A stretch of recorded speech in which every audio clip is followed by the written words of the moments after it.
So it has finished Tottenham 0, Bournemouth 1. A pathetic performance today from Spurs, but a brilliant one from Iraola's side. Credit where it's due. Sometimes you've got to hold your hands up and say we lost to the better team. And we did today. Bournemouth completely and utterly outplayed us at our own home ground. First half, their press was unbelievably good, constantly forcing us to go along, and then their backline and midfield was so aggressive to win the ball back and immediately try and create another chance. We just couldn't get out of our own half in a home game when we've been on great form. And that's a credit to Bournemouth. They were fantastic in that first half. If I was a Bournemouth fan heading in at half-time, my only complaint would be that my team didn't score more than one goal, because they should have. It was a great finish from Evan Nilsson, but Semenyo, every time he was on the ball, looked threatening. Brooks even, really, really dangerous going forward. And they were really, really targeting Pedro Porro as well, because they knew he'd commit more forward than Spence would, and that defensively he's a little bit more frail. They were all over us in that first half. Second half started similar. At the back end of the second half, Spurs realised it wasn't a friendly, but they still limited us from creating any clear-cut chances or big chances. You know, they were really, really compact, really well drilled. They looked similar to how we have against Manchester City and PSG, you know. And it was one of the question marks around Thomas Frank, managing a team going up against a low block. And at the end of that game, he struggled to do it when Bournemouth was sat in. Started to build a little bit of momentum, but it was too little too late. And they were so well drilled, so determined to get the 3 points. They wanted it more. Look, we can talk about the tactical aspects of the game, because there were a lot of those today. And a lot of those are the reason Bournemouth come away with 3 points. But one of the big reasons is the determination, the effort. They gave it 100%. I don't think a lot of our players did. Apart from Mickey van der Ven, I think the team was really poor. Kudus had a really good 15-minute spell at the end of the game, but that was when Bergvall came on. We actually had a 10, so they couldn't put 3 or 4 players on him. He actually could take on 1 or 2 even, so he was able to play around with the ball a little bit more. But apart from a 15-minute spell from one of our wingers and a centre-back having a decent game, the rest was so off it. Romero, fantastic against your top clubs. Awful against your teams in the bottom half of the table. I don't understand it. It's like, for Romero, he'd be one of the best centre-backs in the world if he played against Manchester City, PSG, Barcelona every week. And in the Champions League, I have no doubt that he will step up against these top sides. I'm more worried about how he's going to play against Villarreal. I'm more worried about how he's going to play against Bodo, against Frankfurt in the Champions League. You know, comes up against Bournemouth today, and credit to them. They got the better of us, but on paper we've got a better side than them. We're on good form. And Romero, who's just come off a masterclass against Manchester City, is just struggling with the basics. The real basics, giving the ball away so poorly. When we want to, you know, just put our foot on the ball and get a bit of possession, rushing with it, making rash decisions. Really poor from him today. Spence wasn't too bad, but like a lot of the other players, you know, where was the effort from him today that was in the first couple of games? Bentancur, Sarr, even Paulinho, where was the effort from all of them? You can see how much Xavi Simons is going to improve this team, right? Because they can limit us hugely by sticking 3 or 4 players on Kudus, which they did at times. And because Johnson is rubbish with the ball at his feet, they would just let him have the ball because they knew that he wouldn't take on his man or do anything. Johnson is only good when he's making a run in behind and he's spotted by the other winger. But he wasn't going to be able to be spotted by the other winger because they were nullifying our attack by putting 3 or 4 players on him. So you put 3 or 4 players on one player and our attack is dead. Xavi Simons comes into that team. He's a 2-footed, agile attacking midfielder. So if you double up on him and commit and he beats your 2 players, we've got a massive overload normally, a 4v2 or a 5v3. It's likely against most teams. And I'm looking at what he'll offer as well. Teams won't be able to put 3 or 4 players on Xavi Simons because then Kudus is free. You've got players up there who, you know, are threatening, that all offer something a little bit different. Whereas at the minute, the only flair player we have really up top is Mohamed Kudus. So you put a few players on him, you stop our attack. Simple as. Johnson makes a lot of good runs in behind with the ball. He's one of the worst 1v1 wingers in the league. Honestly, every time he gets the ball out there, I'm thinking, just charge at your man. I'm not going to get annoyed if you lose it. Just give it a go. But plays a backwards or sideways pass. And I don't even think it's laziness. I think it's just incapability.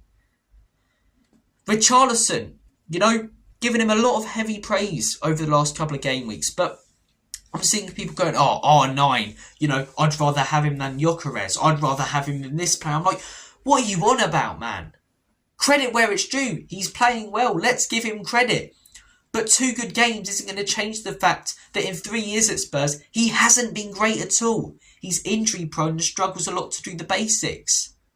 I don't mind him as a backup striker, but as a first teamer, we need someone better. And the 2 wins that we had at the beginning of this season, fantastic. Brilliantly managed by Thomas Frank, right? Brilliant from all the players on that pitch. But I'm seeing people after those 2 wins going, the PSG game included as well, we might get top 4 with Xavi Simons. It's like, even with Xavi Simons and a left winger and a top striker at the end of this window, we cannot be putting these expectations for top 4 on this team or on this club right now. We finished 17th last season. If Thomas Frank gets this team into the top 7, if he gets them into Europe, that is a credit to him. He's done a brilliant job. He's moved up 10 places in the table. I just think as a fan base a lot, we get far too excited far too early on. Be happy about the Man City win. I was. Be happy about the Burnley win. I was. I enjoyed those wins. Therefore, I was looking forward to today's game. But I'm seeing people after those 2 wins say, we might get top 4. We might win the Champions League. It's like, steady on. Steady on, Speaking to people after the Manchester City game, a few of them were like, well, maybe we don't need those options. The team's performing well. And it's like, don't let it fool you. Brilliant management and the occasional brilliant game from some players. Don't let it fool you, man. We've got some good players in the team. Good European level players. Others nowhere near it. I'd like to have a conversation with the person who signed Tell. I really, really would. Because he has shown nothing. Oh, it's only been 3 games. No, it hasn't. He's been at the club for 6 months now. He was at Bayern for 2 years. Every time I've watched him, I've seen nouts. I've seen absolutely nothing that tells me there's a player there. Right? Lucas Bergvall. I think we overhype him as a fan base, but you can see there's a player in there. You can see he's only going to get better and develop. Same with Wilson Odobert. Has the confidence to take on his man. Did a couple of times today. He sliced at a shot at one point, but I don't blame him for taking on. Tell a look at him. Is he good 1v1? No. Does he make runs like Johnson does in behind?